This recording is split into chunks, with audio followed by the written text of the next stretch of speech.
All right, welcome back to Ron's Garage. Sorry about the jiggling there. It's Sunday. It's probably 82, 83 outside. Really nice day. Thought I'd come over and piddle around a little bit. Pretty major milestone update here. It's little, but it's huge for me. I did not have a trunk latch on the trunk lid to hold it down, and until I figured that out, I couldn't mount the fuel cell, which is over here. I've got braces that hold the fuel cell in. They sit down in here like this, like that, one on each side. And then I got some metal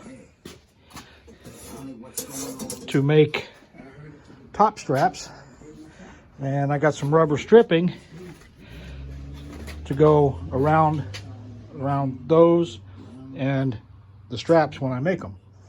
Making those will be easy, and then I'll drill holes in everything and bolt everything down. So, but like I said, I couldn't do all this because I only want to put that tank in one more time until I fix the trunk latch issue.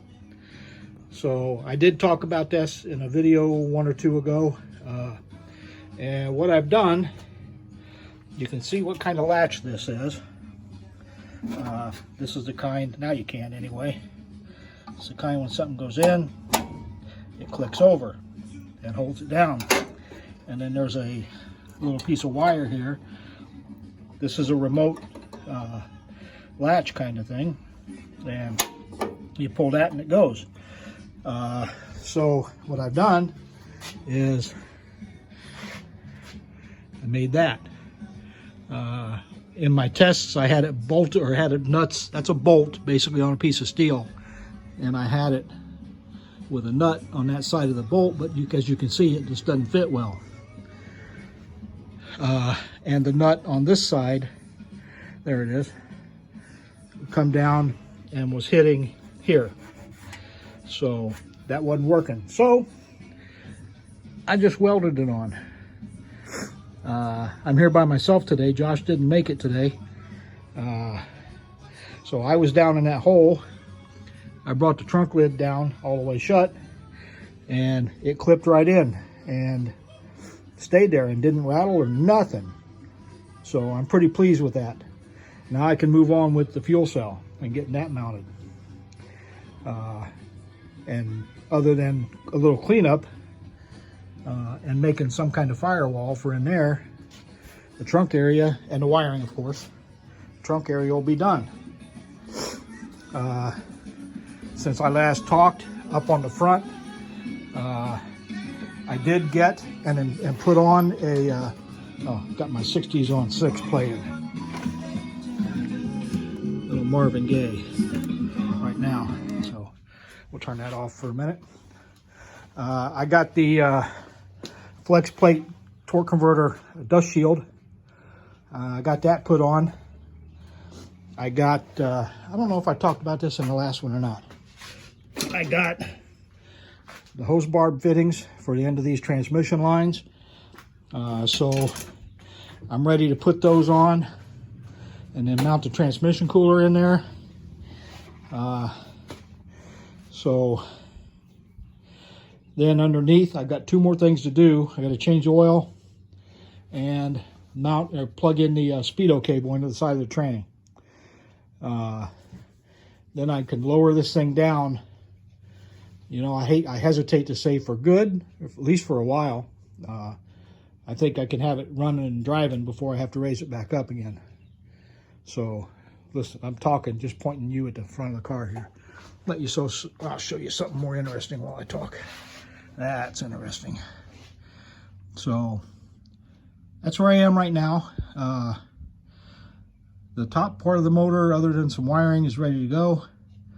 I got all the spark plugs changed.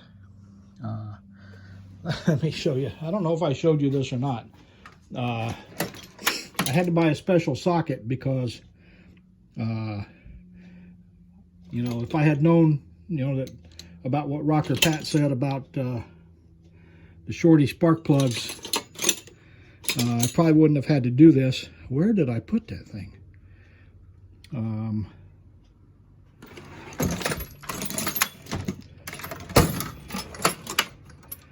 But I bought a special plug socket to use on a wrench, and I don't know what I did with it.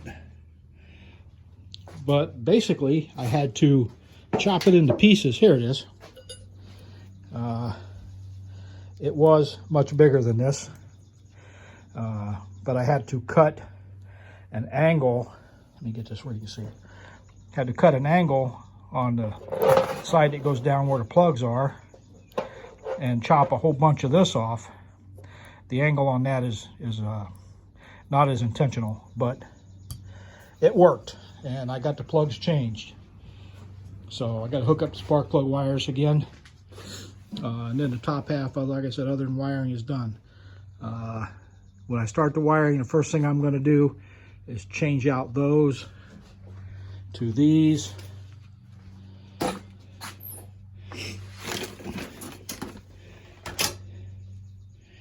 Here we go. These are through bulkhead electrical terminals. I'll pop those in where those are so I can transfer power through the bulkhead without drilling more holes. I got to drill at least one more for the speedo cable, I think. I've already got one over there behind the brake booster, so that'll be okay for the ignition wiring to come through, and maybe a few other wires. But I can transfer hot and cold, or hot and negative, positive and negative, through these mounted there. So that's where I'll start, get power into the fuse box, and then start wiring circuits from there.